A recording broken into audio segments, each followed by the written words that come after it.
ក្នុងមេរៀននេះយើងនឹងសិក្សាអំពីការសន្ទនារវាងសៀវកាំងនិងសៀវលីអំពីការរៀបចំសម្ភារៈសម្រាប់ធ្វើដំណើរកម្សាន្តនិងការប្រើប្រាស់វេយ្យាករណ៍សង្កត់ធ្ងន់水果面包茶都准备好了我们还带什么ផ្លែឈើនំបាំងតែសុទ្ធតែរៀបចំរួចរាល់ហើយតើយើងនឹងយកអ្វីទៅទៀតក្នុងឃ្លានេះជួនពេមានន័យថារៀបចំពាក្យហើយប្រើដើម្បីសួររករបស់បន្ថែមទៀតក្រៅពីរបស់ដែលមានស្រាប់手机电脑地图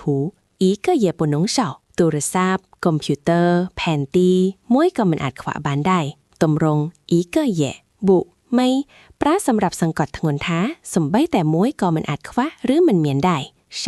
ក្នុងបរិបទនេះមានន័យថាខ្វះឬបាត់បង់这些我昨天下午就准备好了របស់ទាំងនេះខ្ញុំបានរៀបចំរួចរាល់តាំងពីរសៀលម្សិលមិញមកកំឡេះការប្រើប្រាស់ជាវបង្ហាញថាសកម្មភាពនោះបានបញ្ចប់តាំងពីព្រលឹមឬលឿនជាងការរំពឹងទុក好了បញ្ជាក់ពីការសម្រេចបានលទ្ធផលល្អ在多带几件衣服吧យកខោអាវទៅពី3កំភ្លើថែមទៀតទៅ在多មានន័យថាបន្ថែមឲ្យកាន់តែច្រើនจีเจียนเพราะដើម្បីសម្គាល់ចំនួនតិចតួចដែលមិនច្បាស់លាស់ទី3我们是去旅游不是搬家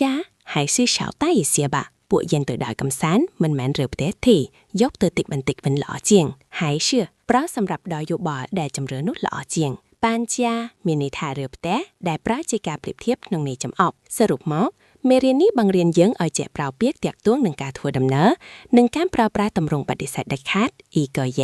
សូមព្យាយាមអនុវត្តអាននិងប្រើប្រាស់ពាក្យទាំងនេះក្នុងជីវភាពប្រចាំថ្ងៃ